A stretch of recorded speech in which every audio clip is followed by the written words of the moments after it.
Need a motion to enter public session, please? I'll make a motion to enter public session. Second. All in favor? Aye. Aye. You're in public session?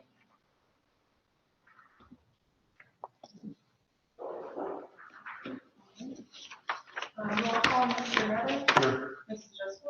Here. Mr. Luke. Here. Mrs. Shake. Here. And Mr. Donner. Here. Everyone stand for the pledge of allegiance. Pledge allegiance to the flag of the United States of America and to the republic for which it stands, one nation, under God, indivisible, with liberty and justice for all.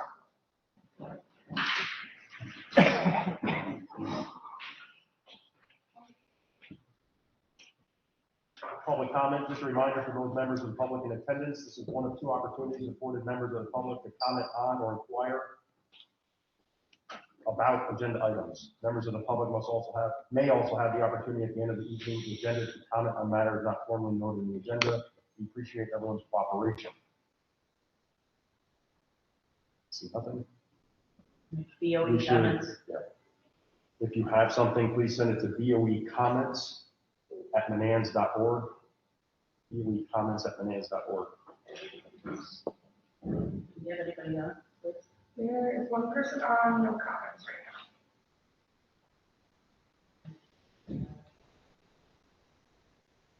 now. We'll move on to approval of the minutes. Can I get a resolution, please? Be it resolved that the Board of Education of the Menands Union Free School District accept the minutes of the February 7th special meeting and the February 13th meeting. I second. All in favor? Aye. Opposed? Resolution passes. We'll move right into discussion items. Superintendent's reports and updates, please. So I have two items that I would like to address tonight. The first being additional community feedback following the Forum on Police Partnership. You know, back in January, we entertained an opportunity for community members to come together, actually in this room. The feedback was shared that night, was all documented and transcribed, and appears with all answers and responses on the district webpage, along with a link to the recording. Anybody who had submitted a comment via the BOE comments got a direct response pointing them to those results. So those results are compiled. You will also recall that one of the suggestions made that evening was that we survey our students to see what their thinking was in this regard. So those results are in your board docs packet,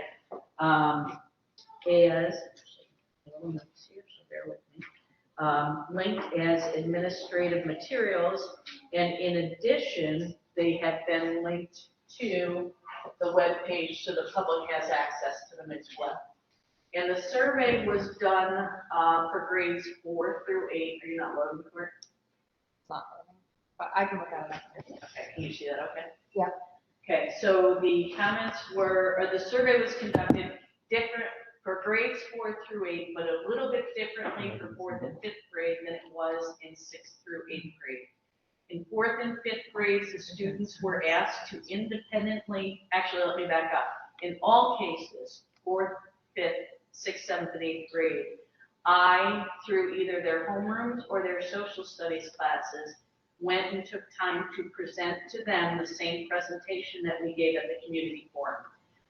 4th graders put all the kids together with both homeroom teachers. I spoke to them as a group.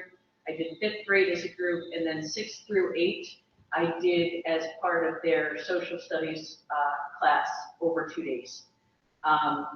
So we asked all of those kids, 4 through 8, and explained to them in developmentally appropriate terms to give us their opinion on having an officer in the building. So the results you see first are the 4th and 5th graders. And we asked them to rank if they agreed with the idea or disagreed with the idea. And we specifically said to them, if you do not have a strong opinion either way, pick a 5. What you see here is the results. We had 56 4th and 5th graders participate in the survey, and that is 56 out of 56. So 100% of our 4th and 5th graders were able to complete the survey.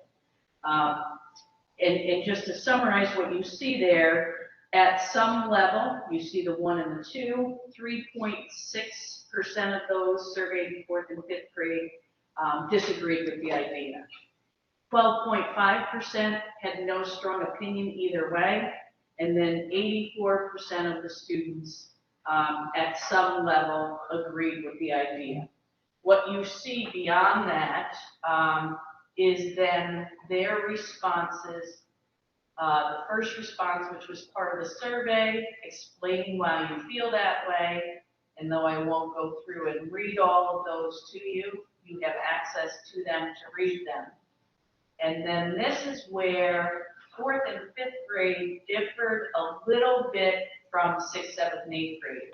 We had their classroom teachers facilitate this part of the questioning as a group of students and compile those results rather than having those answer those independently in the survey. So those 2 questions were, if we did have an officer on campus, what are the things, what would you expect that to look like? What things would you like them to be a part of?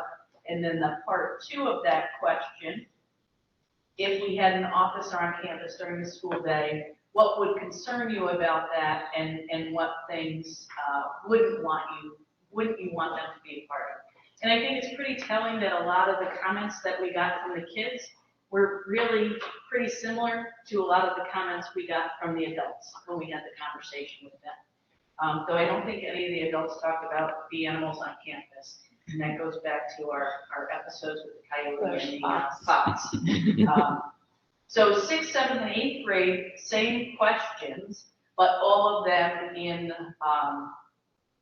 the survey proper so that they could capture their own thinking. So when we move ahead to that chart, notes, you see again, 2 students, or 2.9%, were opposed to the idea of having an officer on campus.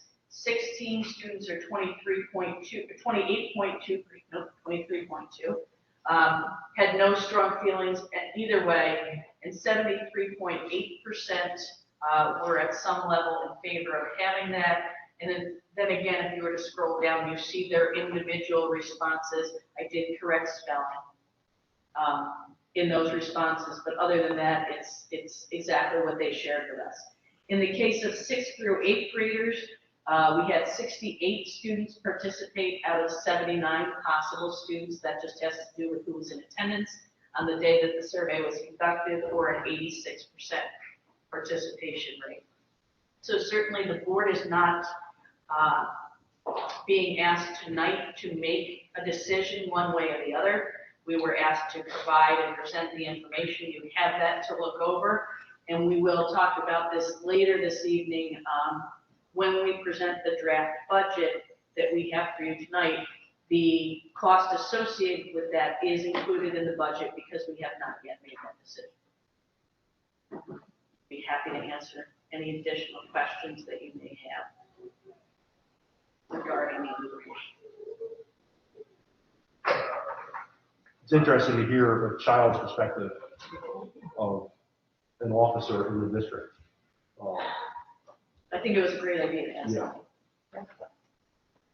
I'm surprised actually how much you got from them, because sometimes they're not that forthcoming with their opinions.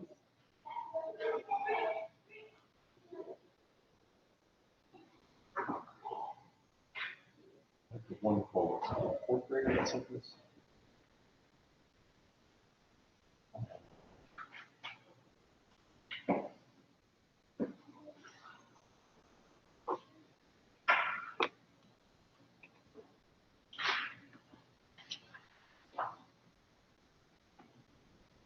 You have an officer on campus during the school year.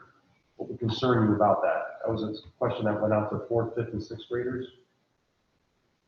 One of the responses from a student was that they have weapons students could take. That was in the older group too. One of the kids Was said that an that. older answer also? Somebody said that also, yeah, that someone might.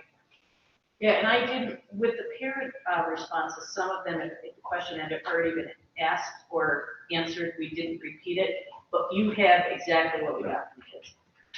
Yeah, someone if someone grabs a gun or a taser and hurts themselves or others. I would not have thought of that as an option. So I was the one who asked that question about if like, you know, are they going to be fully armed?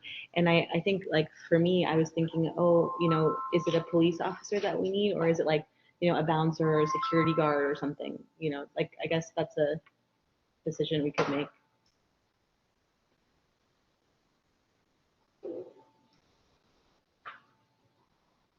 Does anyone have any specific questions on the survey results for Dr. Long?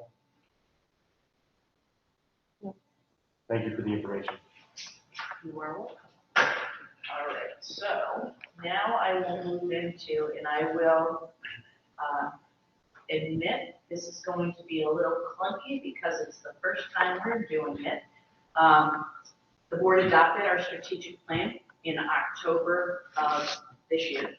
5-year strategic plan, which had pretty specific action steps laid out over the course of the 5 years under each of the 4 overarching goals. I have had the opportunity to share with the board through our weekly updates some of the progress that we've made. I've had the opportunity to share that with some of our staff through our regular meetings and conference days. This will be the first public report on the progress. I had hoped the interaction would be a little bit more dynamic and flashy using the web page, but there are some limitations to doing that. So I did ask Liz to put in front of you all tonight the entire document. I will tell you how we report this out is still a work in progress. My hope is that we'll report out twice a year to the board and to the public, and that it will create a living, breathing document that lives on our webpage that we can use as a reference, but also that anybody can go back to and look at to see where we are in progress with those things. I will tell you it is not fully there right now. It's still a work in progress, but I think there's enough to get us started. So if you notice on our home page at the top, we have these district resources, kind of like quick links to certain things that folks might want to access, and one of those is now the 5-year strategic plan. When that was originally up there, it was just the PDF, what you have in front of you. What it is now is kind of a living, breathing document, as I said, which gives us, if you look at the table of contents here, anywhere in here that says March 2023 allows us to go right to that section and share what we have done to date. And I may very well ask Mrs. Canavo and Ms. Frank to chime in tonight because they have pretty significant responsibility to pieces and parts of this. So if you just look at the table of contents and you look at all of the goals we had and the associated outcomes, you can see that we already have a number that we've made progress in. And I'm going to go right to goal 1, outcome 1. And what this does is this shows you our action steps A and B, which were part of the original plan. All the bullet points that you see under there are the progress we have made towards already achieving those. So Jen, I don't know if you want to talk a little bit to this as far as outcome 1, action step 1. So our first outcome was really around developing curriculum that is in place, but isn't necessarily on paper somewhere, and allowing our teachers the opportunity to really work through that process under the support of our instructional coach, our embedded staff developer, and then when we kind of reach outside of her areas of expertise, utilizing our BOCES coach. So our K-6 classrooms have either worked on math or ELA. We give them a little bit of choice and let them kind of dip their toe in an area that they felt most comfortable. Our middle school teachers are underway as well. Some of them are working with our BOCES coach in order to accomplish that. Our special area teachers have worked as well with the assistant superintendent for curriculum instruction from BOCES. She had done a lot of that work with their schools for special areas. Special areas are a little bit different. You know, they only see their kids twice a week. And they stand K-8. So she really came in and did some work with them and really got them in a great place. We were potentially talking about a third day, but they had made so much progress that they really are ready to fly and use the release time. And then our next step that we have coming up as well, and which is prior to the board and also to us as a district, was diversifying some of the text in our kids' hands. And the librarian from BOCES is going to be coming over and presenting to our staff and really helping them explore newer texts that are out. Keep some of our more classic texts, but also start to build what we have. Thanks, Jen. And as we scroll through, for example, you'll see goal 1, outcome 2 is not listed here. It wasn't something that had something slated to be done right now, so there's no progress to report. And that's one of the nuances I think we're trying to work out in this reporting mechanism. I still think it should be there so we know that it's coming, because a lot of these were very thoughtfully developed to scaffold on the prior learning. So the next area we have an update on is our MTSS and RTI information, all these acronyms. And I'm going to ask Ms. Frank to speak to this because she has really spearheaded this work, and I'll let you go ahead and talk about the acronyms too. Yeah, so part of the strategic plan is to create and implement MTSS plan, or multi-tiered system of support framework for the next few years. The plan was to staff and screening students, matching them with targeted interventions, and then also focuses heavily on progress monitoring of those interventions.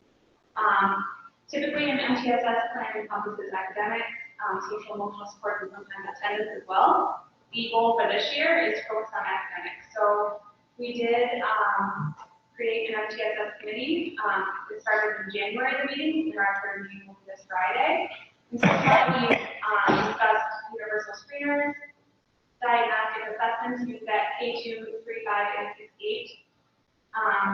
And we'll continue the rest of the year working on specific tier 1, 2, and 3 interventions, as well as that progress monitoring piece for academics. So the hope is that for next school year, we'll be able to, have classrooms utilize that piece for the academic part. And obviously, following years, we'll focus on the social emotional and I'm going to switch back over to Mrs. Canava for goal 1, outcome 4, which has to do with utilizing trend data to identify some things too, so we can be purposeful in our interactions with students. Go ahead, Jen. So we have selected 2 times a year where we take the opportunity to use our teacher meetings to look at our data. We have been really looking at ELA and math this school year, and using review cycles, data review cycles, to dig into that data, to look at who is being successful, who's responding to instruction, who are the students who, even though we're intervening, maybe aren't responding the way that we wanted, and having, an opportunity to discuss and look at, what do we need to do and come together as a team to look at that information. We spent a lot of time looking at our students, whether if they have low achievement, that's incredibly problematic, right? Because they're low achieving, but they're also not growing. And then we looked at who had maybe they had low achievement, but they were growing. So that means really what we're doing is working high achievement, high growth, and then high achievement, but they kind of were plateauing a little bit, and allowing teams to come together and really give them the opportunity to talk, right? And give them the opportunity to really meet and say, okay, well, why don't we try this? We're doing this. And that was something that their teachers had requested. If we have all this data, can we really have dedicated time to sit and look at it, and chunks of time? So that's what we were able to accomplish this year. And Audrey, do you want to speak to the second bullet of this one? Yeah, so our self-contained classroom here uses a program called ACE. It's the Autism Curriculum Encyclopedia, and it's a great curriculum, and it comes embedded with a lot of assessments and things like that. So we met in January and again to meet this Friday and do not only review the assessments that they took as part of the curriculum, but make sure that their goals and their progress is aligned. And it's just a really nice system, but I think we're just trying to utilize it to its full potential. So creating time to review that data and do curriculum work with that has been beneficial for that time. And I think having both Jen and Audrey speak to that goal points out too that these goals and these action steps that we have put in place aren't just for our regular ed kids, they aren't just for our special ed kids, they're for all our kids. So if we move into our social emotional goal 2, social emotional learning, we made quite a bit of progress under goal 2, action step 1. And we've touched probably most, if not all, of the bullet points. The first being allowing staff to continue an opportunity they had last year. They all participated in a Life is Good training called Playmakers 101 over the course of the year. The plan being that they participate in Playmakers 202 this year. We have utilized our teacher meetings and faculty meetings thus far this year on specified dates in order to do that remotely with the folks from Life is Good. And Audrey has spoken a couple of times to this Friday as our upcoming Superintendent's Conference Day. We will actually have our culminating event on Friday in an hour and a half capstone event with the folks from Life is Good. So all of our instructional staff will have completed that training as of Friday. The nice part about the Life is Good program is we have access to the platform and all of the materials in perpetuity. So just because we're done with the coursework doesn't mean the materials and information go away. We continue to have access to that. Responsive classroom training is something we have dedicated ourselves to sporadically over the years, but we called out specifically in this strategic plan and as a part of our social and emotional learning opportunities to get our staff to where they needed to be. So to date, 26 of our instructional staff members have completed that training, and the remaining 14 are scheduled to beginning next Thursday, March 23rd. And that will be a series of Thursdays, 4 Thursdays in order to capture that. It's a little bit of a logistic juggling to get the coverage we need to do that, but we make it work. And I have to give both Jen and Joanne credit because they have developed and devised this in such a way that we are also bringing in other districts who are interested in participating, and that is helping us to offset the cost that goes along with it. One of the components of responsive classroom is the utilization of morning meetings at K-5 and advisory at grades 6 through 8.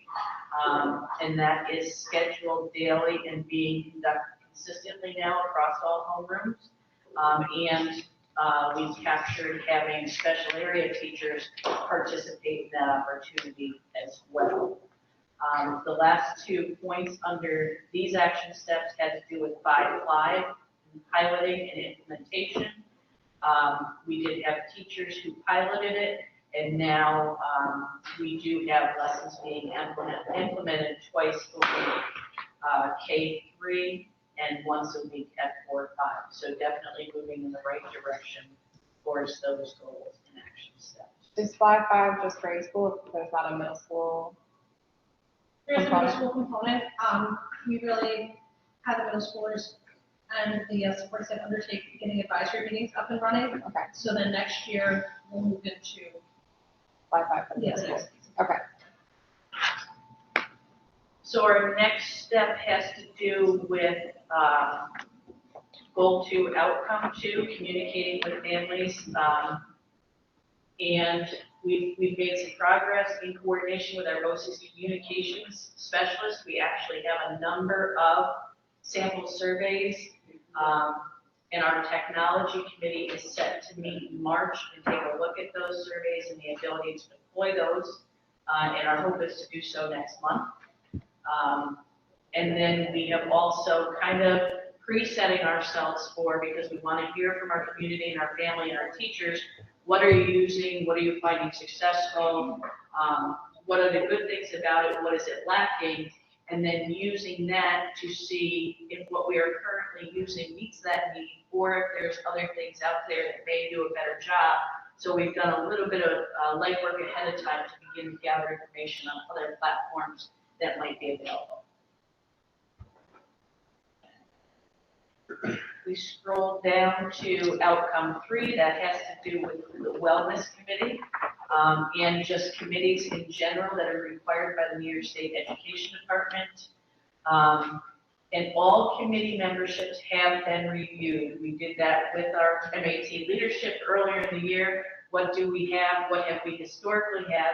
Then we pulled in our BOCES health and safety specialists. What is it we are required to have? How does that align with what we've had? And what do we need to create from there moving forward? So based on all that information, we identified that we would have an overarching health, safety, and wellness committee, and that committee would have subcommittees, including the health and safety committee and safety teams. Again, some of those come out of requirements and regulations. That overarching committee includes faculty, it includes staff, it includes parents, it includes board members. Michelle is our representative on that group. They came together for their first meeting in January. The next meeting is scheduled for later this month or early April. So definitely moving in the right direction, that we've identified the committees and subcommittees, the charges of each, and what we want to accomplish by the end of this year. And you'll notice too, in that particular case, there's a link in the update that has the date of the meeting. If you click on that link, it will actually take you to the presentation that we used at that meeting. Again, work in progress in the reporting out, but the first go around, I'm pleased with it. Goal 2, outcome 4 has to do with communication. And actually, Audrey, I think I'm going to have you speak to this because it's student support services, and again, some work that you're overseeing.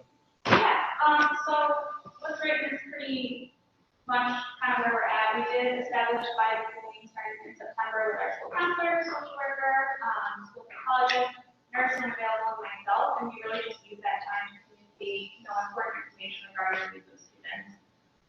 We're in the process currently of kind of creating a chart of roles and responsibilities pertaining to each member of that team. And I think the idea moving forward is once we have a good sense of kind of who's doing what within the department, that we reach out to staff kind of to clarify who their point of contact is, and should be based on student-specific needs. So it's attendance issue or a student that's in transitional housing or experiencing social, emotional, and mental health needs, who they go to would differ. So hopefully, after we do the chart, and communicate to staff and kind of streamline our process of communicating not only with staff, but also outside agencies that we may work with. So then we move into goal 3, diversity, equity, and inclusivity. And this has to do with a lot of work that we had hoped to do with our faculty and staff. The first of which was to have all of our staff and administrators, instruction staff and administrators participate in a book study of the text Culturally Responsive Teaching in the Brain, and we actually finished that up last month. Everybody participated, we used the Google Classroom, everybody had a copy of the text. Then kind of moving ahead and where we got a little bit ahead of the game, the next steps for that book is to identify a representative group across K2, 3, 5, 6, 8, special areas and support services, to have a core group work this summer to say, okay, we all read the book, these are the things we identified and that we learned, how do we now take those things and do what we need to with them to implement what we learned into our classrooms and with our students. So that will come next year, so again, there's no progress on that. Next year, the intent is to move right into a second book study called, the book is called Grading for Equity. We had a great opportunity through our BOCES. Jen, Audrey, and I, back in early fall, got to go to a presentation for administrators at BOCES that was conducted by the author of the text. So we spent a couple hours over there with administrators from around the region. The response to that was so positive and overwhelmingly positive that BOCES took it a step further and said, we're going to go ahead and do a book study for anybody who might want to send people across the region. So Jen and myself, Tracy Trainer, who's our embedded staff developer, and one of our teachers, Rachel McQuaid, in 4th grade, are currently participating in that BOCES opportunity, which is being facilitated actually by SUNY Albany. It's running like a regular course, 2 hours on Wednesdays for 15 weeks. And we chose to do that because we thought it would position us well then to take what we learned in that book study and bring it back to our entire staff next year for a broader book study. I'm always a big fan of not reinventing the wheel if you don't have to. So we had that opportunity and took advantage of it. Equitable and inclusive practices for assessing and meeting school and community needs. Many of our board members have sat in through our equity work to date. And we've struggled to find the right fit with folks coming in to help us out. But we worked through that and we got to a good place where we developed the goals that are included in the plan. Now we need to bring some training back to the board, back to our parent organizations, back to our staff. Many of our board members have already had the opportunity to see Roseanne Bain. Again, she is an assistant superintendent of curriculum at City BOCES with an expertise in diversity work. She came to Cap Region BOCES and did a board workshop. I want to say it was 2 Januaries ago. I know I had to participate remotely because I had COVID at the time, but she was very well received by the region and I think the members of our board. We are fortunate that she is willing to work with us and not only can work with us on the bias training that we outlined, but some of the other things that were outlined in our goals. She is actually scheduled to be here tomorrow afternoon at 4 o'clock to meet with members of the board, representative group of staff who sit on our DEI committee, 2 of who are with us tonight, and our administration, and representatives from the PTA executive board. I'm not sure tomorrow afternoon at 4 is going to happen, but we'll have to wait and see. This was kind of be the trainer, so to speak, or a precursor. What she is scheduled to present to that group tomorrow, she will present to our entire faculty next fall. So we will likely need to reschedule that tomorrow, but we made the connection with a person who can help us and are moving in that direction. She is also, and this is one of the reasons we chose to go with Roseanne, there's other pieces of our goal setting that we were going to need to get outside help with. She can do those things too, and it's not stop and start, it's a continuous conversation. And those things include our equity audit of resources. That means coming in, looking at our spaces, our buildings, our materials, our curriculum, and identifying where we can make some improvements in instructional practices and opportunities. She also has an expertise in restorative justice, and we know that aligns with our code of conduct as well. Action step, outcome 3. Again, equitable practices in climate. The initial comprehensive policy review was completed, board policy book from beginning to end, and updates were implemented all as of December 12, 2022. The policy committee came back together tonight for the first time in a while to start to revisit those policies that were tabled for one reason or the other. But every policy we looked at during that review, we were looking at through that lens of equity as well. That includes the code of conduct, which the board approved in September of this year, which does include restorative practices. We understand that you don't just put restorative practices on paper, they happen overnight. That's work we're going to have to do with our staff. And again, Roseanne is going to be positioned to help us with that. And then just this January, we conducted a survey of all of our families as we were preparing to develop our calendar, which the board is set to approve tonight for next school year, to really begin to learn what are those celebrations that families in our community may have throughout the school year that we are not aware of and or we do not acknowledge. In essence, we didn't know what we didn't know. This gave us the opportunity to collect that information, to identify other, not only days that we might consider observing as a holiday, but also some of the implications of those holidays on some of our students during periods of time. An example being fasting during Ramadan. We need to be cognizant of and aware of that so that we can accommodate for that in our students' school day. The results, I think we heard back from 59 families, which I think was a pretty good return rate. We got some pretty favorable information, some information that will actually be very helpful to us moving forward. I think the overwhelming response to a holiday we might want to consider acknowledging would be Diwali, based on the number of families that we have who observe it. We actually had some capacity to do that next school year with the way the calendar played out. It falls on a Sunday, so we weren't in that position. But I think this is something, it was very informative for us to do, something we should do moving forward, and we'll continue to inform decisions around that. The last goal, and we have no progress to report at this point, is that one around fiscal responsibility. And that really is going to come to fruition based on the other three goals, the progress to date, and the budget process that the board is immersed in right now. And I would suspect that our next update will have far more to report on that. So, all of that said, again, the presentation is still a work in progress. I hope to tighten that up a little bit. I am very pleased with the progress that we've made, but I certainly welcome any questions or comments from members of the board. I think I've asked this before.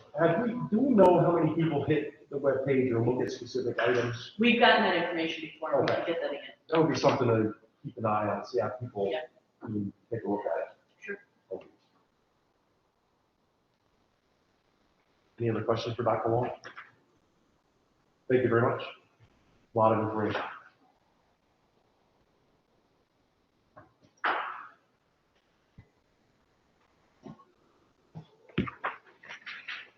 We'll move on to business matters, non-action items, business office, non-action items, warrants.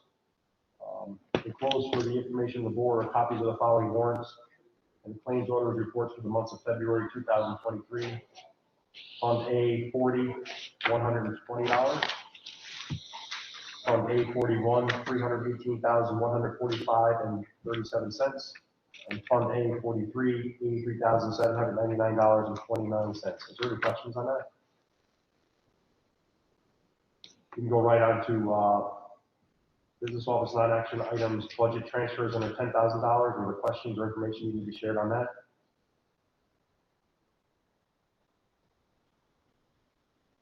We'll move into action items. Business office action items treasury report. Can I get a resolution, please? Be it resolved that the Board of Education of the Menands Union Free School District approve the treasurer's report for the month of February 2023. Okay. All in favor? Aye. Opposed? That resolution passes. Business office action items, budget transfers over $10,000. Can I get a resolution, please? Be it resolved that the authorization of the Board of Education of the Menands Union Free School District approve the enclosed budget transfer over $10,000. Second. Were there any questions on that? All in favor? Aye. Opposed? That resolution passes. Business office action items, seeker type 2, I guess. Can I get a, She left. Some of the roll call too, so after your first and second roll call. thank you. We'll get a resolution on this. Whereas the Board of Education of the Menands Union Free School District, the school district, is proposing to undertake a project consisting of the reconstruction of various school buildings, facilities and sites, including roof replacement, HVAC upgrades, expansion and reconfiguration of existing parking areas, acquisition of original furnishings, equipment, machinery, or apparatus required for the purpose for which such school buildings, facilities, and sites are to be used, and the payment of incidental expense related thereto. And whereas the estimated maximum cost of the project is $2,360,000, and whereas the proposed project entails construction, maintenance, repair, replacement, reconstruction, and/or rehabilitation involving no substantial changes and/or expansion beyond the 10,000 square feet of existing structures and/or facilities. And whereas the proposed project is a routine activity of the school district, and whereas the board has considered information and documentation which describes the design and intent of the project, now therefore be it resolved that the Board of Education of the school district, based upon the record before it, including the general, specific, and detailed knowledge of the board of the proposed project, and under the applicable standards of New York State Environmental Quality Review Act and 6 NYCRR Part 617.5 C10, hereby determines that the project is a type 2 action and that no further action is required to satisfy the requirements of FEQRA. Be it further resolved that this resolution takes effect immediately. Second. Roll. Mr. Evans? Aye. Mrs. Driscoll? Aye. Mr. Luke? Aye. Mrs. Schick? Aye. And Mr. Rowe? Aye. The next one is The resolution passes, and we'll move on to the resolution, business office action item, resolution authorizing the submission of the voters at the May 2023 annual vote of a capital project proposition. Be it resolved by the Board of Education of the Menands Union Free School District that the following proposition be presented to the voters at the annual meeting of the school district to be held on Tuesday, May 16th, 2023. Proposition: shall the Board of Education of the Menands Union Free School District be authorized to A, reconstruct various school district buildings, facilities, and sites, acquire original furnishings, equipment, machinery, or apparatus required for the purpose of which such buildings, facilities, and sites are to be used, and pay costs incidental thereto at a maximum aggregate cost of not to exceed $2,360,000. B, expend such sum for such purpose. C, levy the necessary tax therefore to be levied and collected in annual installments in such years and in such amounts as may be determined by the Board of Education, taking into account state aid. And D, in anticipation of the collection of such tax, issue bonds and notes of the school district at one time or from time to time in the principal amount not to exceed $2,360,000, and levy a tax to pay the interest on said obligations when due. Be it further resolved that the district clerk is hereby authorized and directed to include notice of such proposition in the notice of the annual district meeting. Be it further resolved that this resolution takes effect immediately. Can I get a second? Second. Roll call. Mr. Neville? Aye. Mrs. School? Aye. Mr. Luke? Aye. Mrs. Street? Aye. And Mr. Ryan? Aye. That resolution passes. And essentially, what that does is allow us now to take that decision to our taxpayers as part of our May budget vote election. And it doesn't mention specifically in here, I mean, it doesn't mention the specific items that we want to use the money for, but I'm assuming that'll go out in the communication that we send as part of the budget proposal. Correct. Letting the voters know if you vote on this, it's to cover Yep. these things that we have previously discussed. Okay. Business office action items donations. Can I get a resolution, please? Be it resolved that the Board of Education of the Menands Union Free School District accept the donation as listed. Public content, MAT $500 donation to the drama club, towards $500 donation for needy families. Administrative content, MAT $500 donation to the drama club, We towards. don't have to read that one. Yolanda, just stick with the public. It's the same information. Thank you. Second. All in favor? Aye. Aye. Opposed? Resolution passes. Thank you, those people and companies, for those donations. Business office action items, disposal of items. Resolution, please. Be it resolved that the Board of Education of the Menands Union Free School District accept the disposals as listed. It looks like a printer. Second. All in favor? Aye. Opposed? Resolution passes. We'll move on to the Board of Education action items, school calendar for the 2023-2024 school year. Can I get a resolution, please? Be it resolved that the Board of Education of the Menands Union Free School District adopt the 2023-2024 school calendar as submitted. Second. All in favor? Aye. Opposed? Resolution passes. Holiday approval of Juneteenth, June 19th, 2023. A resolution, please. Be it resolved that the Board of Education of the Menands Union Free School District hereby recognizes and approves June 19th, 2023 as Juneteenth, which shall be a holiday for all 12-month staff in accordance with the New York General Construction Law, Section 24, and employees who, if not required to work, shall be entitled to leave at full pay without charge to existing accruals, and those employees who are required to work shall receive 1 day compensatory time. Second. All in favor? Aye. Opposed? That resolution passes. We'll move on to personnel matters, please. Section A, appointment of superintendent. Can I get a resolution, please? Be it resolved that the Board of Education of the Menands Union Free School District hereby appoint Jennifer Canal as Superintendent of Schools for a term commencing July 28, 2023 through June 30th, 2027. Upon the terms and conditions set forth in a written agreement between the parties, and hereby authorizes the President of the Board of Education to execute the agreement on behalf of the board. Second.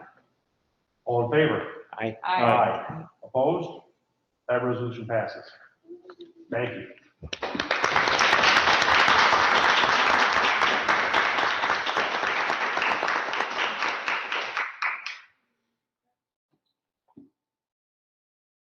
Can we move to amendment to terms of contract agreement, please? A resolution?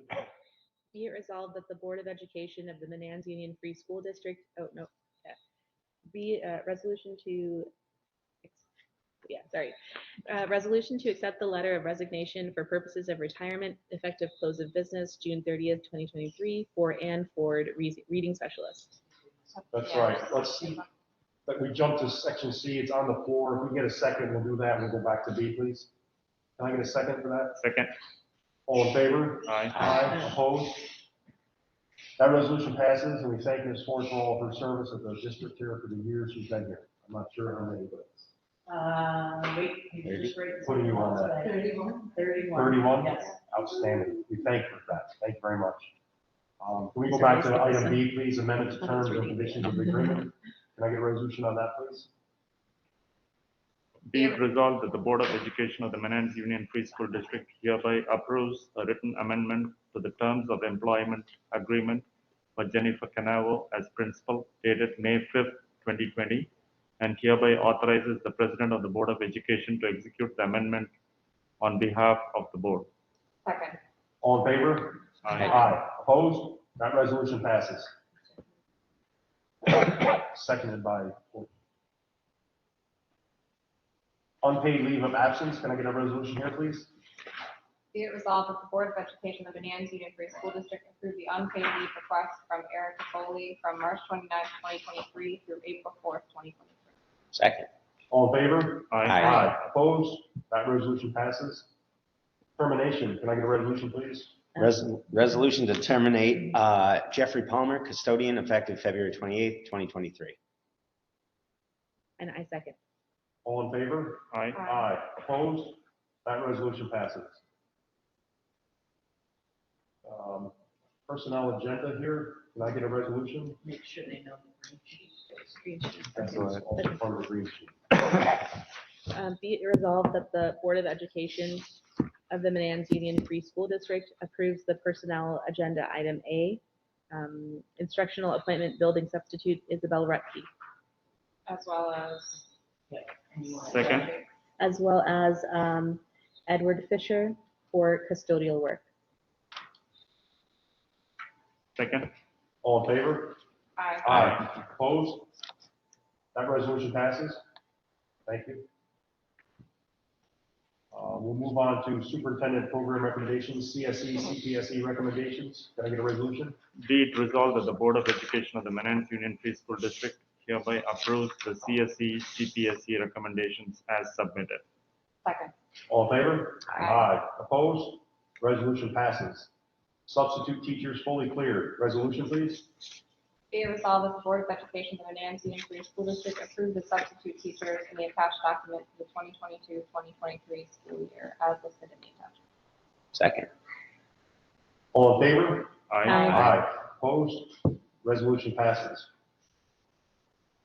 Student matter, total enrollment of the 2022-2023 school year to date is 293 pupils. And kindergarten registration is going well. The 18 we know about, we have found having pre-K helps us know who's coming a little bit easier.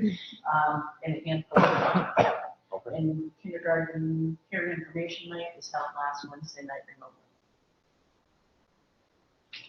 Perfect. I think we're getting some information on that. That'll bring us into principal's comments. Ms. Canavo, please. So this is our second year that we have used the ABCs of STEM with our kindergarten families and in our kindergarten classrooms. Mrs. Kennedy and Mrs. Maldonado works with students and essentially is a student of the week. They bring home a kit, they bring home a poster, they get to engage in STEM activities with their families at home, and then they bring the poster back and they're able to share with their classmates.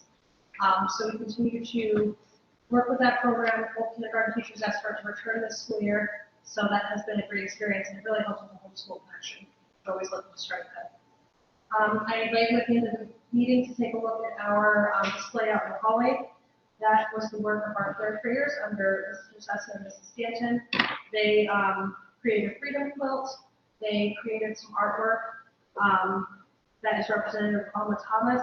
And then this week they added some work around visionaries. Each student was assigned a letter of the alphabet A to Z, and then those works were displayed as well. So our third graders really did some great work, along with other classrooms in our school.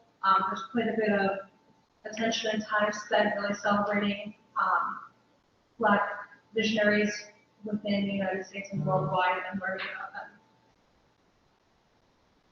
As Dr. Walden shared, Kindergarten Information Night was held on March 8th. That is something that we did keep remote based on feedback from our families. I think families are able to attend a little bit more easily when we offer these remote. We had some families join us, and both of our kindergarten teachers were present, Mrs. Kennedy and Mrs. Maldonado, to share with families some of the important things and some things that they should expect as they prepare to transition to kindergarten. We have our superintendent's conference day scheduled for this Friday.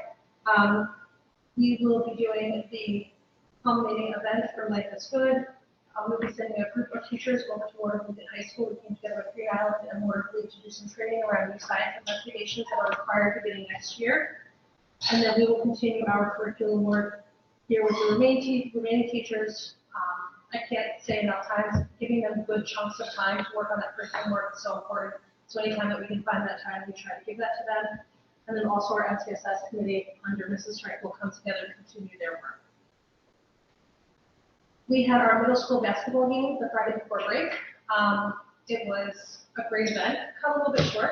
I will say our teachers were not faring so well in the game. They were not as well as cut short with the kids and the teachers, and we're having a great time. Some of our younger grades created signs, and some were cheering for 8th grade. Pay close attention to the group cheering for the teachers. But they had a great time. It was a ton of fun. And all of our kids were able to stop down over the course of that time to spend some time and cheer and really just have a little bit of fun. That Friday afternoon before break can be tough. It really is just a nice way to bring kids together and to have a little bit of other teachers and see the teachers in a different way too, right? Like, it was really good. And then last but not least, this past Friday, we had a middle school fun night. We had probably 75% of our middle schoolers attend that. We do offer transportation to many of our students that may have challenges getting here, and we did have a group of kids take advantage of that as well. The kids come together, they play some basketball, they get a lot of food. They play some games, and really, they just enjoy being here and being together in an environment where they can kind of hang out and talk, and we did some games at the end. We were a little reluctant, but by the end, we finished rid of them. So they had a great time. So that was our second middle school fun night of the year. And good staff turnout for that, correct? Yeah, we had a ton of, most of our middle school teachers were able to attend. And really, able to attend with a little bit of about a week's notice. They really, they enjoy it. They come for a couple hours. So thanks to all our staff that was able to make that night too. Middle school fun night is a lot different when you don't have the staff able to attend. So we're grateful that they can be here. That's great. Great nights. Good basketball game too. Thank you, Ms. Canavo. We'll move on to superintendent comments, please. I had the opportunity last Sunday, Monday, and into Tuesday morning to attend the winter conference sponsored by my organization, New York State Council of School Superintendents. It's always a great opportunity. It's nice that it's local for us too, but to connect with my colleagues from across the state. Jen was able to join me this time as well, which was fantastic. And we get to pick, much like at your NISBA conference, from a variety of workshops, and we can pick and choose aligned with our district goals and initiatives, so we can learn from the experiences of others. DEI implicit bias, I talked about a little bit during the strategic plan update. The initial training, and that is scheduled for tomorrow afternoon, but that is subject to change, and certainly we will do our best to reschedule that. I have the superintendent's conference day on my list as well. I want to thank Mrs. Scavo for really spearheading the science training at the BOCES level to coordinate our teachers to be able to work with both Waterloo and Green Island, because we share that conference day. That happened because Jen pushed for that to happen. And Waterloo is hosting because they have 2 science labs to be able to do that. But it's a great opportunity for our staff, and likewise, and again, you heard about it a little bit during the update of the strategic plan. I want to thank Audrey for her work working with our self-contained group on that ACE data review and curriculum. They're always full days, they're busy days. We do feed them breakfast and lunch. But to Jen's earlier point, those chunks of time are very meaningful and very beneficial, I think, to our staff, but that in turn generates meaningful work that impacts our students in a positive way. The CASDA Friends of Education Dinner, please mark your calendars, is April 20th. I do not have my nominees to share with you publicly. We always work with the MAT to identify those folks and to submit the application or applications. And I am optimistic we will be announcing our nominees this Friday as part of our superintendent's conference day, at which time I will share with the board publicly. CASDA is the Capital Area School Development Association. They have hosted this opportunity for many years. We have always participated. It gives us an opportunity to identify a member of our school or school community or broader community who is our friend or are our friends of education. An award is presented and a dinner is there, and as one of the smallest districts in the CASDA organization, we historically have one of the largest turnouts. East Greenbush beat us last year, but I think we can get it back. So again, mark your calendar, and then invitation information will be forthcoming once we've identified those. It was a weird night last year. It ended up being the same as the BOCES Yes. night. One other thing I would like to add that was not on my agenda to speak about tonight, but I wanted to speak with the policy committee when we met earlier. Again, it was alluded to in our strategic plan. We did a pretty comprehensive policy review over the last 3 years. And I think those people who were on the policy committee for any of that will admit in the beginning just how painful that was and how challenging it was. And that over time, we were able to identify and implement a pretty good process for utilizing Google Classroom to do that in a pretty efficient, effective way. I think in large part that came out of COVID. But it's one of the silver linings of COVID. We worked closely with Courtney Sanick from NISBA. Courtney reached out a couple of weeks ago because they are doing a call for presenters at the NISBA October conference, and she is suggesting that other districts could learn from us in our process, and is encouraging us to present at next year's NISBA convention, and she is willing to partner with us on that. I think the policy committee was on board with that, but I just wanted to share it and share the idea with the rest of the board before we commit. It's a great idea. We've all attended the conference. We know what the presenters do and information that's shared. It's something that we could put together. I think it's a great idea.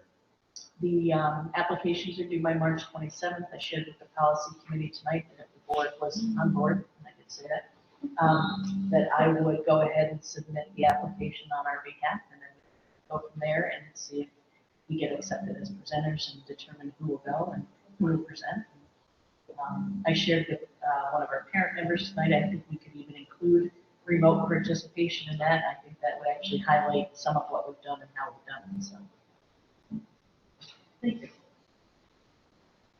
Everyone's good with that? Mm-hmm. Perfect. Thank you. We appreciate it. We'll move on to informational material. BOCES annual meeting is scheduled for March 29th, 2023. Spring break is April 10th through 14th. There'll be a budget workshop April 3rd at 6:30 p.m. And we're going to talk about that in the budget workshop tonight. There's a couple of options for dates, and we'll talk about why. Okay. Ultimately make that decision. The next Board of Education meeting is Wednesday, April 19th, 2023 at 6:30 p.m. And additional budget workshops may be scheduled as needed, just mentioned. That'll move us into miscellaneous. Does anybody have anything? This is a perfect time for board members to suggest items they want to discuss as topics for future board meetings, or share any information they have. Couple things. One, I know we're trying to get out quick before the weather, but I wanted to congratulate Mrs. Panavo and thank her family for coming out and celebrating this new chapter in her life and supporting her and welcoming the new role. We're all excited to have you make that transition and help us make that transition to the next superintendent. And thank you so much and congratulations. Also, there's a PTA meeting this week for anybody that can make it Wednesday night. Assuming the snow isn't, snow again, but it might be, is it virtual anyway? Okay, it's virtual this week, so anybody that can come Wednesday night.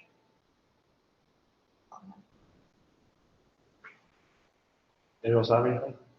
I had a few things, bias meeting was discussed. We haven't talked about it in a while, and I was wondering where our food pantry sat, and we get any kind of information or update on use and participation and stocking and funding and all those great things. Doesn't have to be done tonight, but the board could be kept up to speed on that. Yeah, I'll ask Ms. Cahill for the update. She's the one most closely tied to it. Okay. I do know from a funding perspective, you saw the donation tonight from Stewart's.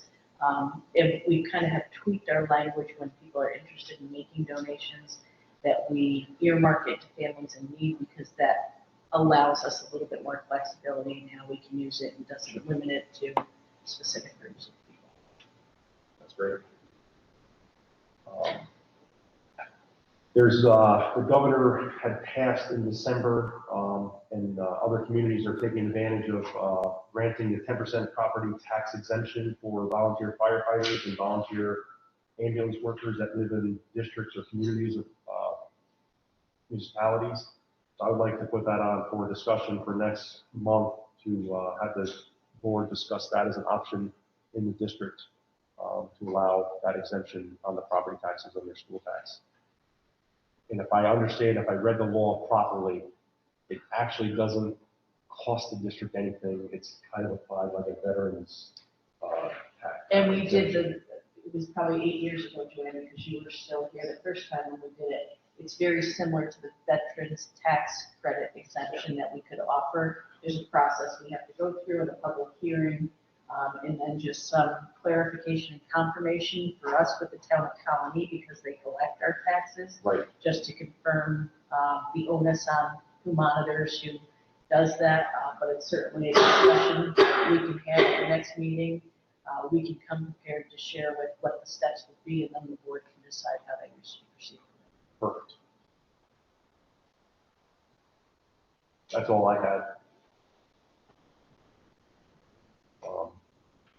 At this point, so again, congratulations, Jen. I'm sure I've said it, but I'll say it publicly, right? Everyone else has also. So the point moving forward would be looking for a principal, and the search will begin shortly. It has already, information has already been shared. The district needs to find a principal that suits the district's needs, and information will go out regarding groups that we want to put together for information and public searching.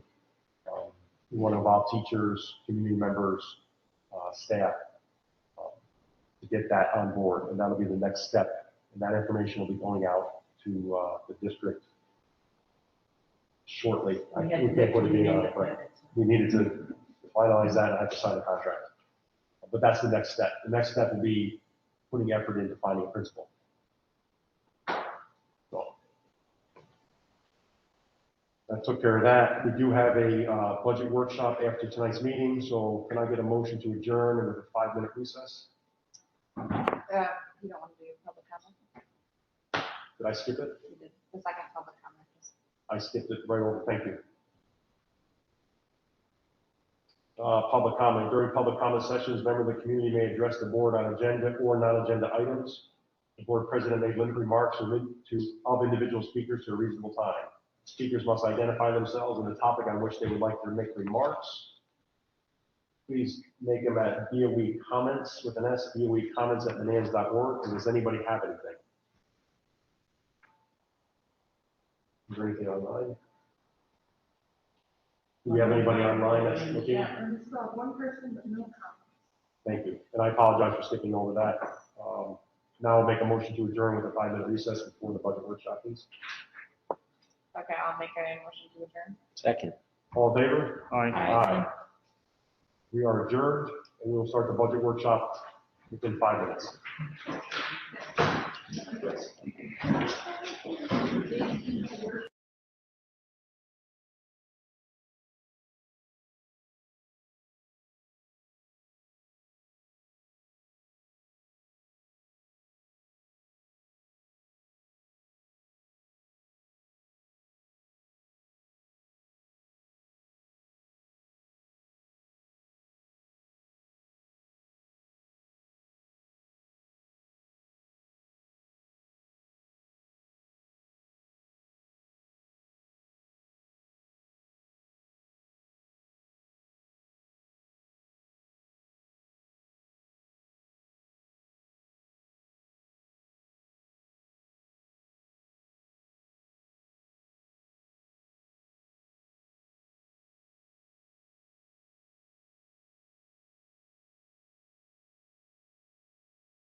It was still muted, and I think that it was recorded. So we are now entering into our budget workshop.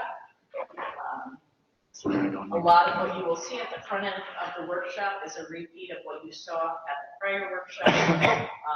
Our overarching goals, which we saw an update on in our strategic plan update earlier this evening, are really those things that we should be focusing on in our budget. Student achievement and success, social emotional learning, diversity, equity, inclusivity, and the fiscal responsibility that goes along with all of that. Keeping in mind, we will budget from the perspective of what we know to be true at this moment in time, and things will change as we go through the process. Important for us to keep in mind this year is we have been fortunate to have access for the last few years to different pots of COVID relief funding. We continue to have those, some of them through next year and some of them through the following year, but they will be sunsetting, so we have to be mindful of those things that we funded with those opportunities and to prepare for maintaining them if that is something we need or choose to do. Shaping our process is not only what our students need, but what we want for them, not just limited to academics, how we might be able to accommodate both.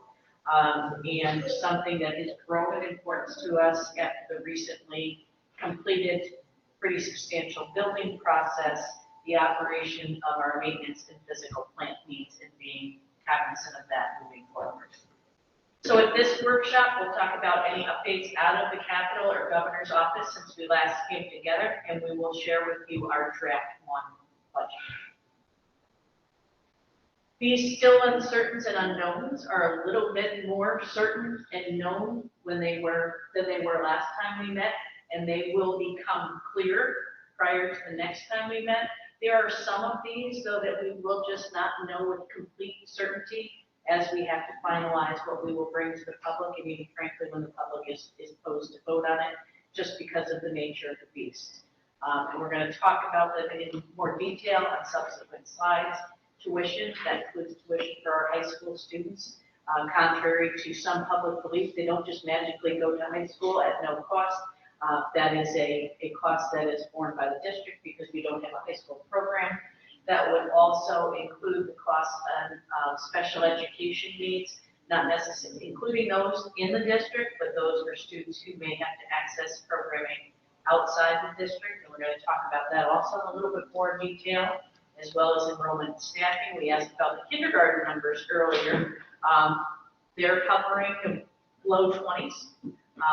So it could be one section, it could be two, but one of the things we talked about at the last workshop and we will revisit tonight is, in my 10 years with the district, we've always had one grade at K through 5 that has been a single, meaning one section.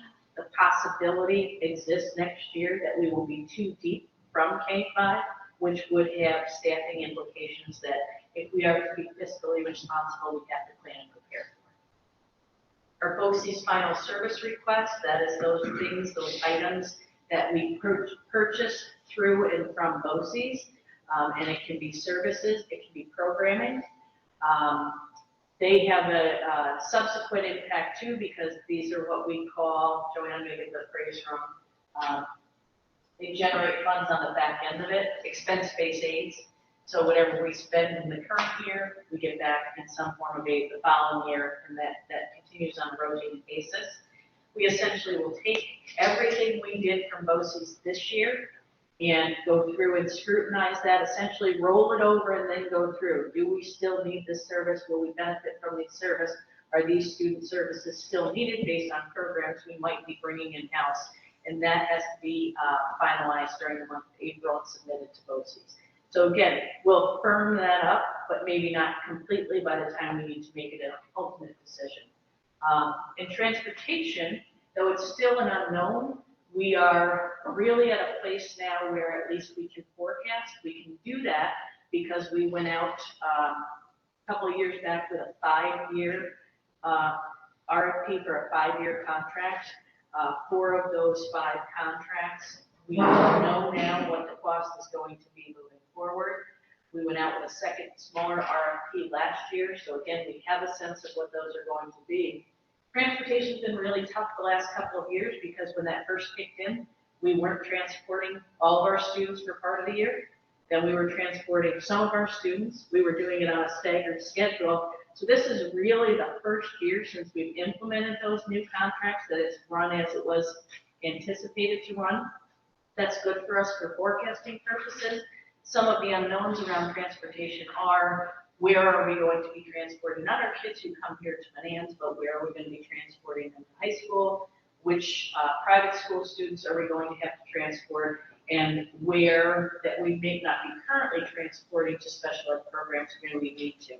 With the high school and the private school piece, those transportation requests are due to us by April 1st. So again, will we have a perfect figure? No, but will we have a better figure moving forward? Absolutely we will. So our driving factors are our board and district goals and our strategic plan, our mandates, those things that we know we have to do because we are required to do so through the New York State Education Department. Student, staff, and facility needs, and we're going to talk to each of those areas in a subsequent slide. And then some things we might want to do in addition to what we're already doing if the opportunity presents itself. So we bring to you our draft 1 budget tonight. You'll see an expenditure number and a revenue number, and they don't match. It is very typical in the first round of, or the first draft of the budget, that these figures don't match exactly because of those unknowns that I spoke about in the earlier slide. So right now we are bringing you a draft 1 expenditure budget at $11,631,205, which varies from the revenue budget by about $75,000. I'm going to ask Joanne to speak a little bit to the fund balance in just a second. But that is pretty typical of our gap that we have seen in, I'll call them favorable years. It's usually been in that $60,000 to $80,000 window. 10 years ago, when we were first imposed with the tax cap, we were looking at a figure of $160,000 to $280,000. So I don't want people to panic when they see this. There's room for movement, and we anticipate movement, and you'll hear more about that. Historically, our fund balance utilization figure is not that high. This is because of a specific decision that the board made relative to the capital project that we had some approvals for on tonight's meeting. And I'm going to turn it over to Joanne to speak to that briefly, and then I can add more to it as we need to. What I will add about fund balance, a few weeks ago, we talked about fund balance in the reserve plan. And at that point in the ballgame, we looked at what we used for fund balance to offset last year's budget, and that was $800,000. We spoke that evening about how are we going to pay for the architect fees for the design on the roof that we're doing. So part of that $950 is $150,000 to offset that cost. I put $150,000 so far in draft 1 to offset the cost of the architect fees. And again, I went from $800,000 in fund balance up to $950,000. The important thing to note is if the voters approve that, it's money we don't have to spend. We're not going to spend that fund balance and it'll be net zero. The other part I will add, the evening when we went over the reserves and the fund balance, I estimated a budget utilizing $1 million. So we're still $50,000 off of that figure. Again, one of the things school districts are faced with after the last few years coming off of pandemic is we have an increased unassigned fund balance. It's a way to do it. You use some of it and you just mitigate how you use it in future years. So right now, we're using $950. We're still short from the original discussion we had on fund balance, but we are right where we were last year, and that utilizes, again, $800 towards the regular budget plus that $150 towards that additional expenditure. Questions on that?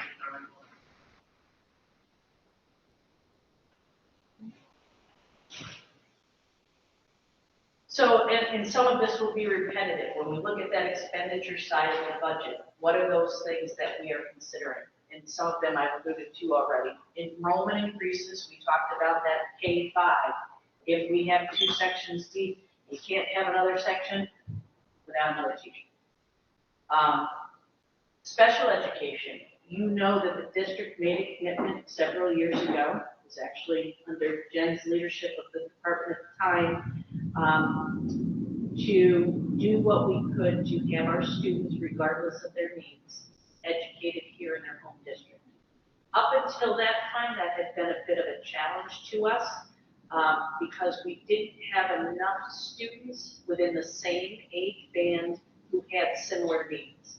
So and just so you know, there is a 36-month window in which to operate, meaning as long as students with special needs are going to be in a self-contained classroom, if their birthdays are within 36 months of one another, they can be grouped together in that classroom if they have similar needs. Again, many years ago, we maybe had 1 or 2 students who would have had those needs within the same age bracket. So as much as we desired having them here, it was really fiscally problematic to do that with the supports needed, the teaching staff, the classroom, and all of those things. As we started to see increased enrollment of our special ed needs, and again, that's when Jen was overseeing the department, and we had a large enough group, we said, let's really take a look at bringing those kids back. We did it then, for 6 years now, Jen. And we have maintained that program, and it's been a pretty full classroom. What we are seeing now is we continue to have preschoolers who are identified who would potentially be moving into that program. The program as it sits is pretty full right now. And at the same time, we're stretching that 36-month window. So some of our kids who are in the class are approaching the end of their ability to be in that class because there would be too much of an age. So we are looking very closely through the annual review process this year to see if it warrants a second section to accommodate our kids as they move up and move through. We may not be there this year. We will get there at some point. So we're watching that very closely. Also, relative to expenditure considerations, we have our contractual obligations. School districts are a lot of the money we spend is on the people we employ to do the jobs, to educate our kids. It's no for. I'll talk about. We can unplug it, but we shouldn't do that.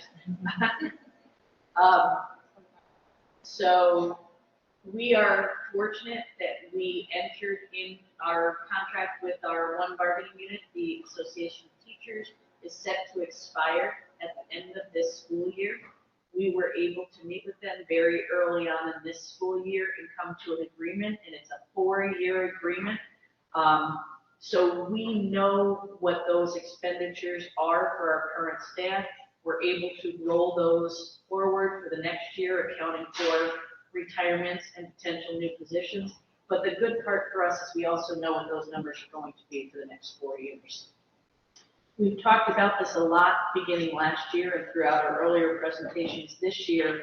And I think it does stem out of the capital project that we did, and the realization that there are things that we will need on a regular basis, technology, facilities-related furnishings. But to purchase any or all of those at any given time is a significant expense. Plus doesn't account for wear and tear and the natural end of life, especially when you talk about technology. Very closely, Joanne has spearheaded this with our technology folks that we partner with at South Colony, our own internal facilities staff, and with some help from the architects to look at how can we be planful of what we need moving forward, so nothing hits us all at once, but we are continuing to maintain, keep up to date, and have what our students, our faculty, and our staff deserve. And that takes us right then to our other expenditure considerations, and we are going to break each of these down: students, staff, and facilities. So when we talk to students, and we've talked about this already, the tuitions, our high school tuitions, we always have to look not only at who's going to high school, but who's coming out at the other end of high school. So this year is a situation where we have more students going into high school than we have coming out. Special ed needs, we've So the opposite of that. more, yes, we have more coming out, sorry, more going out than coming in. I'm gonna give a caveat when we get to the third bullet here, though. Our special ed needs, we talked about a little bit. We may have the need, based on our student needs, to add an additional self-contained section. If we don't see that materialize this year, we still know that there's a pretty good chance that that's coming, and we have to be prepared for that. Charter school enrollments, like high school, it's not a magic wand. Kids don't just go to charter school. That falls back on the district that they would otherwise attend. So if we have students going to charters, we have to be cognizant of that and budget for it. One of the things we have found this year as we're tracking our students, which offsets that first bullet a little bit, we have a number of students who may have gone to charter schools for K-8, but now they are selecting one of our high school options. So we have to adjust our budget accordingly for that. That's not as big of a lift as we have a number of students who may have attended private school, K-8, and now are choosing one of our public school options. So we didn't have them on our books from a budgeting perspective. We need to keep track of that and add them to that. We talked about the additional classroom teacher. Right now, that is in the draft one budget because we can't not plan for that. If we have 40 kindergartners, we're going to need another teacher. So it would be fiscally irresponsible of us not to have that in the budget. Similarly, the staff to meet student needs with disabilities, we've accounted for in this draft one budget if we need to add that second self-contained section. That also creates a space conversation, but that's one we'll figure out. Increased safety measures, you saw the feedback at the onset of tonight's meeting from our students relative to an officer on campus. Again, though it's not a decision that the board has finalized, you have the feedback from the community, you now have the feedback from the students. If it is something, and until it's something we're not considering, we're going to put that dollar amount in there. It's in draft one of the budget. The budget as presented to you maintains all current programs and opportunities, and it actually increases extracurricular activities, that's clubs and sports, to give more options to kids across the school year. Not significantly, but incrementally. And then digital display replacement boards. This is not another sign. This is these right here. So many of our oldest boards are smart boards that are very close to, if not have already met their end of life. You know, we replaced, and you were able to see some in action, boards with vector boards, which is the newer technology, which has been embraced by our staff and also has some positive curriculum planning implications that align with our strategic planning goals. So again, we're not saying we're going to buy 20 new vector boards next year. That's part of that replacement planning we're talking about. We have identified the 4 boards that really could use to be replaced and included those in this budget, with the plan moving forward being to continue to identify and replace those. So again, it's cyclical in nature with less than a handful every year, but keeping us current with the technology. Any questions yet? Sure. How would you identify those high schoolers that are going to be high schoolers if they never went through Menands, that we're going to private or whatever? They have So the main way, there's 2 ways we do it. One is more effective than others. The big piece is transportation. As I said, those transportation requests have to come in by April 1st. We do that digitally now. Liz has worked her magic to do a Google thing. It's much easier for parents and families to do now. But we just got a request for a student we knew was attending one of the charters, and now all of a sudden the request is for them to go to North Carolina. The other way, and it's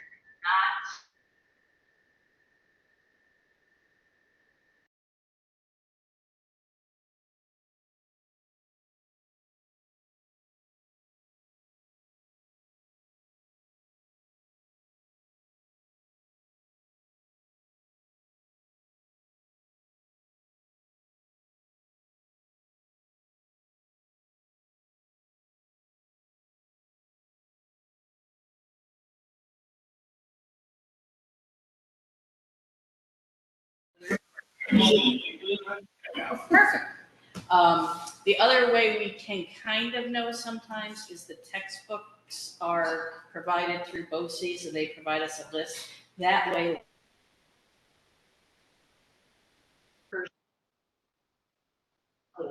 Right? Especially, I'm just thinking for someone that is in Menands and has always sent their kids to private schools, and then I'll keep a tab on just word of mouth, or I don't know what, but yeah, that seems like a and I struggle. would say our relationships with the registrars at the high school is very good. Yeah, And typically, we have to approve who can register with us first. Mhm. So if somebody shows up at Shaker to register, they're gonna say, don't know about you. Right. And if the parent doesn't circle back to us, the registrar typically. Gotcha. Yeah, because they're high costs, so I was just curious. Great question. Other questions thus far? All right, so staff, a lot of what's in draft one relative to staff is that professional development, a lot of which we talked about earlier tonight, what we did this year, what we're planning again for next year, and the professional development that aligns with our board goals around student achievement and success, social emotional learning and equity. And then we've talked a lot about the replacement planning. That's not only for our students, but for our staff as well, the technology that they will need, and furnishings that they will need as well. And lastly, facilities. Again, we'll talk about that equipment replacement plan and identifying things that we need. We learned a lot through the acquisition of the sign and wanting certain things, the importance of budgeting not only for materials, but for equipment, and to be cognizant of and plan for the equipment you are going to need, because there is, though, a lot of flexibility within budgets to move from one budget code to another. There are restrictions when it comes to equipment, so we don't want to sell ourselves short. I can tell you tomorrow morning at 8 o'clock, they'll be very happy. We have the tractor, and now we have the brush for the tractor, and now we've added the plow for the tractor. It's coming quite handy. Cleaning equipment, we came to value the ability to be efficient in doing what we needed to do during COVID, and we learned from that, and we have upgraded a lot of things, and equipment and the materials that go along with that, and need to continue to maintain those things. And also included in draft one, board members who have been here know over the last couple of years, we've made significant improvements through the budget process, and in part through some grant funding to our gymnasium with upgrading our hoops, refinishing our floor, last year doing the mats, 2 years ago upgrading the sound system. The gym equipment referenced here, the pile of mats in there is seen its day. It's been around for a pretty long time. So included in this draft of the budget is also some upgrades to the gym mats. From a revenue side of things, we have to consider the tax cap.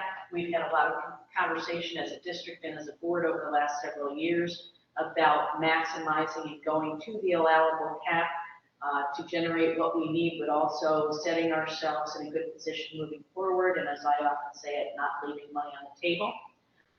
State aid, I do have an asterisk next to that quote, and that has to do with that set aside. For us, it's $100,000.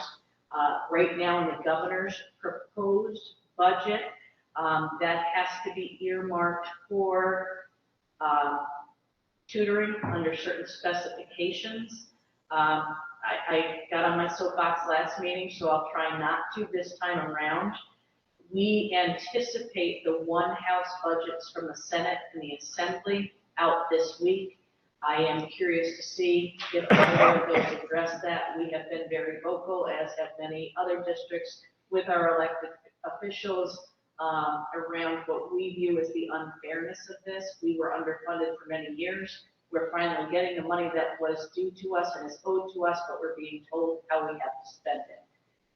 That said, even with that set aside, I am confident in my conversations with Joanne with what we have in place under certain grants that we may be able to adjust that we'll be able to achieve everything we want to that's included in this draft one budget, even if that set aside stays in place, though it would be my preference.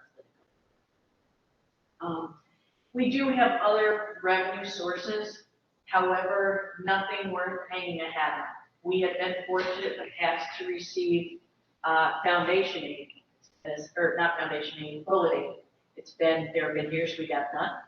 There have been years we got as little as $15,000. There have been years we've got $250,000. I would never put that into a revenue portion of a budget because it's not something we can know with certainty that we will have, and it would be fiscally irresponsible to do so. So where there are some other funding streams, grants included, that we can be optimistic that we will get, and we will certainly apply them where we can, it wouldn't be responsible for us to include them on the revenue side of the budget. And Joanne already talked a little bit tonight about fund balance and how we have used that. And though that number does look a little bit higher in this first draft and this go around of the budget, in essence, if you consider that the cost of that design work and we were to back that out, we'd be right where we have historically been with the utilization of fund balance.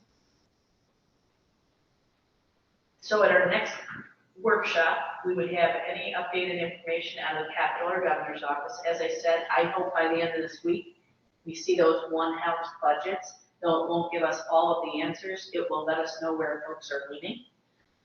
We will bring you the 23-24 draft 2 budget. All of those things that we said we still don't have certainty on, we will get more clarity on it, we will adjust accordingly. And we will bring any other information that might be requested by members of the board this evening. I will open it up to questions, but as we do that, I want to point out to you, we tentatively had March 27th on our original budget calendar, but we had earmarked both April 3rd and April 17th as potential budget dates. I am not opposed to meeting on March 27th. Here's my concern.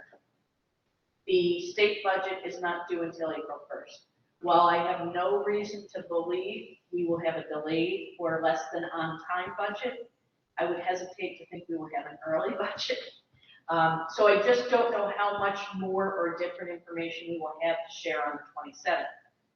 If indeed the budget is on time and April 1st, we could look at April 3rd as a meeting date. It wouldn't give us a lot of time to shake out all the numbers, but I'm confident we could do it. Our typical board meeting during April would be on the 10th, but that is the break week, and I don't think it's transparent to our public to be meeting on a vacation week, even if members of the board were available. We have our regular meeting scheduled for the 19th to align with the BOCES meeting. I would not suggest we come on the 19th, do the draft 2 budget, and then ask you to adopt that night. I don't think that's fair to you. So I guess what I'm saying is we have a couple of options. Meet on March 27th, fingers crossed we have a state budget. Meet on April 3rd, knowing it's plausible we'll have a state budget. Wait till the 17th, meet on Monday night, and then at our meeting on Wednesday night, adopt. We do have to, the board has to adopt by April 19th.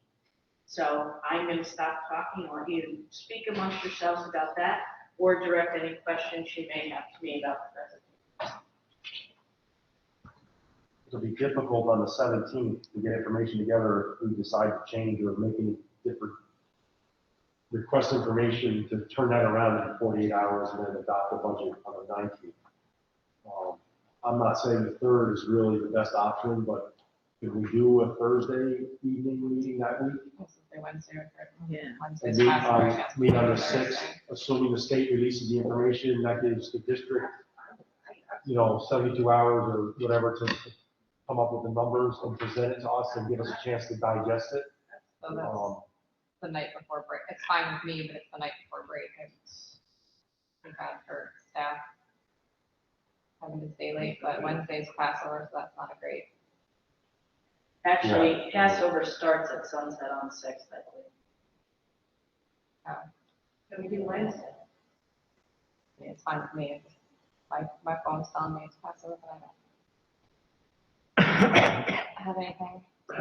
We get clarification then on the Passover, then just pick that date. If it's the 5th, if it is I thought it was Wednesday, to be honest with you, but if it's not, let's do it on the 5th, and then if not, then we'll do it on the 6th. Yeah, I'm fine with that. I think that's good. Someone's Googling. Hold on one second. Evening of Wednesday. Evening of Wednesday. And the evening of Thursday. Right, evening of Thursday. Which doesn't affect me. I don't know if it affects others.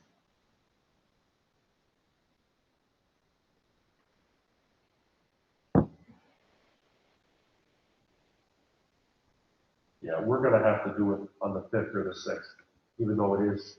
What's your opposition to that? Just that it doesn't give you guys a lot of time to, whatever happened in the budget. Let's assume the state stays late and they do their job on Saturday and make it happen. The runs that we put out, but then what information are you gonna have for us on Monday? Well, I don't think Monday is out of the question at all from our perspective, because we can make a couple of assumptions on the state budget. We know the money won't go down, Correct. and we're operating from the runs we have now. Correct. What we don't know is if that set aside is gonna be held solid. If it is, we have a way to mitigate that without changing anything that is.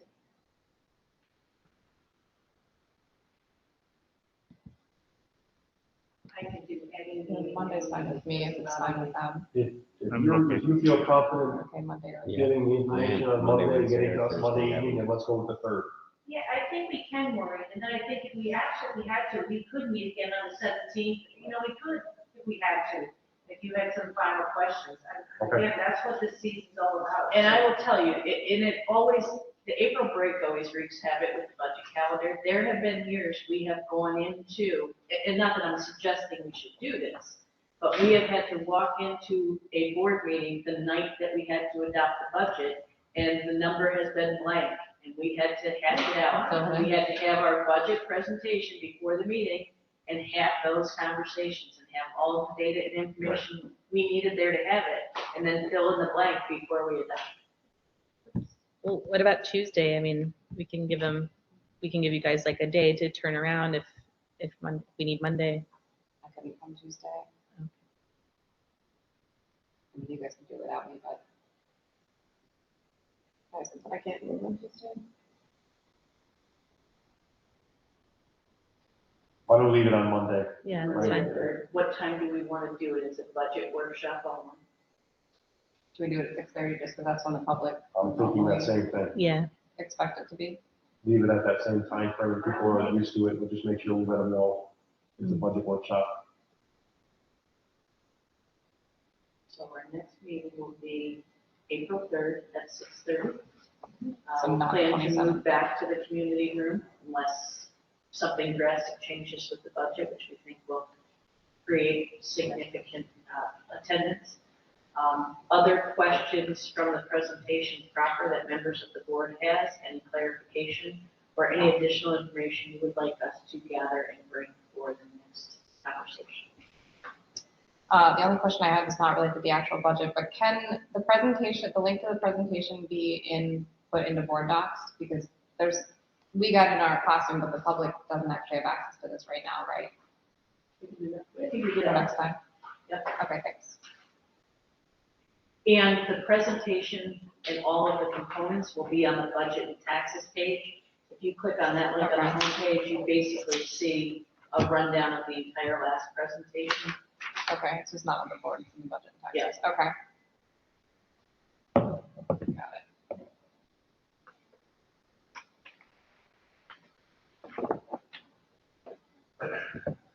We're going to move forward with an SRO.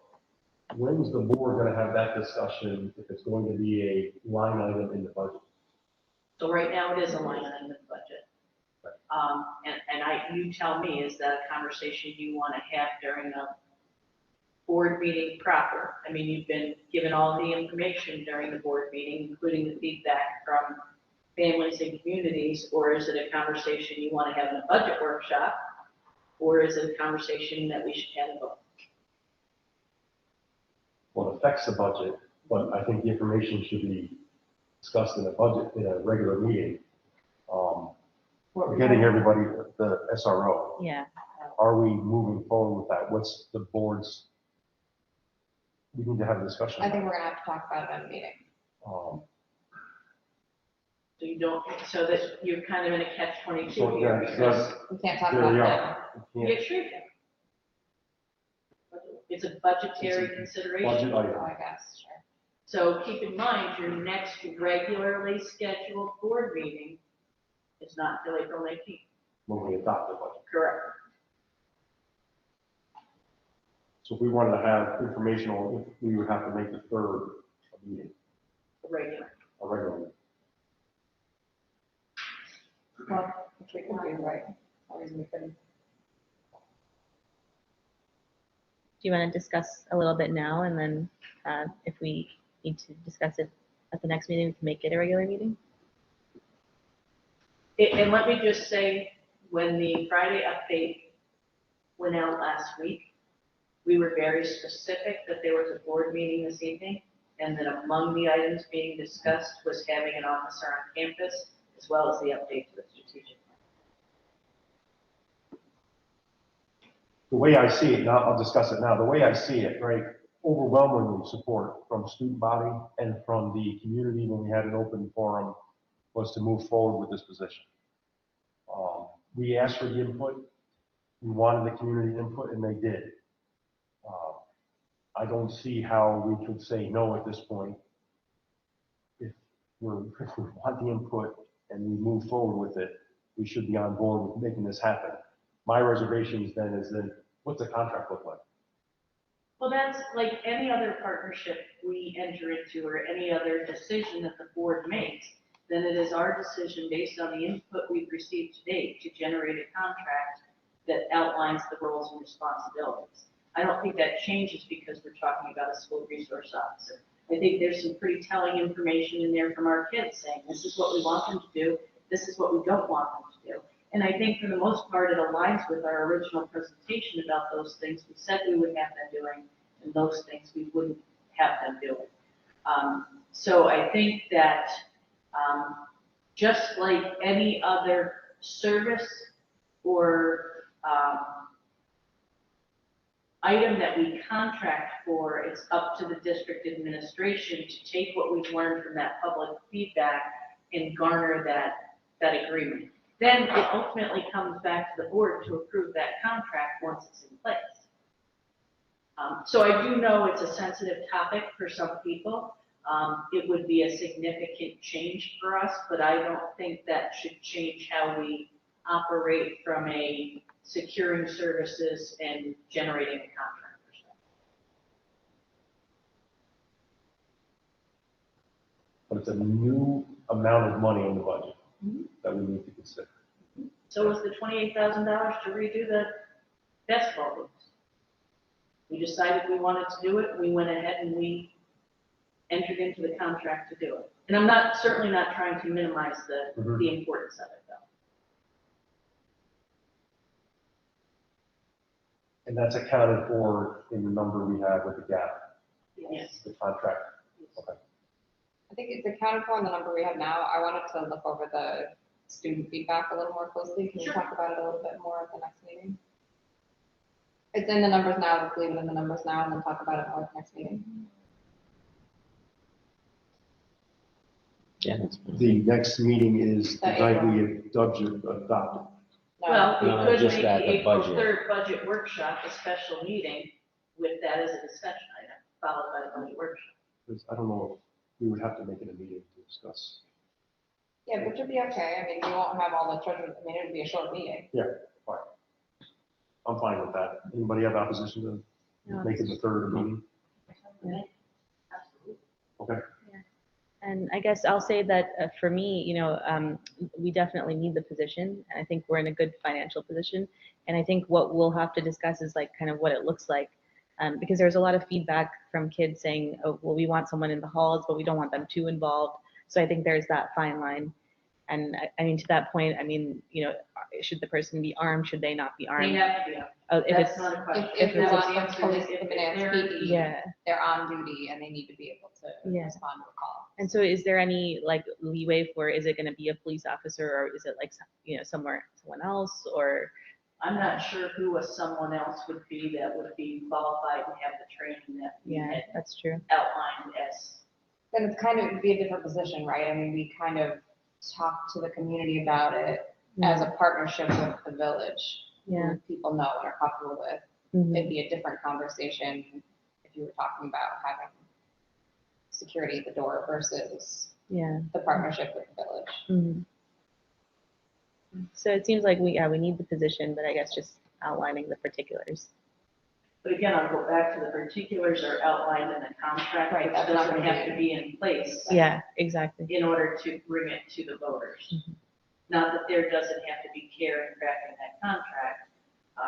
And for those that have been involved since the inception, we have at our disposal right now 4 contracts of current school districts working with it. We've identified those things that we appreciate about those contracts, those things we might tweak. Again, I think the parent-student feedback would influence that as well. And certainly, we're not going to enter into any contract without running it by our legal counsel. I had actually, during the process, reached out to them and said, do you have a standard contract? And the response was no, because there's nothing standard about it, and every district does something different. So if and when you decide to move forward, we will sit down with you and your parameters and help you to develop that agreement. That works. Yeah, it's good. I know you mentioned about special education and possibly expanding that. Do we have space to expand that? Is that, Not that will make everybody happy, but if that's what's in the best interest of our kids and our student population and their needs, we will find a way to make that happen. Okay. But it is certainly a consideration the board will want to keep in mind as we approach that larger capital project, not often the far too distant future. and has there been any feedback or response back from Spec's office when we met? Okay. All right, so then what the plan is to meet on the 3rd. We'll have a regular meeting and then budget workshop right after, and hopefully we'll have runs from the Capitol on Saturday and we'll make it happen. Anybody have anything else? Dr. Wall? Anything else? And I think it's not snowing yet, so. South County's closed, throw it out there. South County's closed. That's because the Alliance Connected. Well, I will probably make a call before I leave.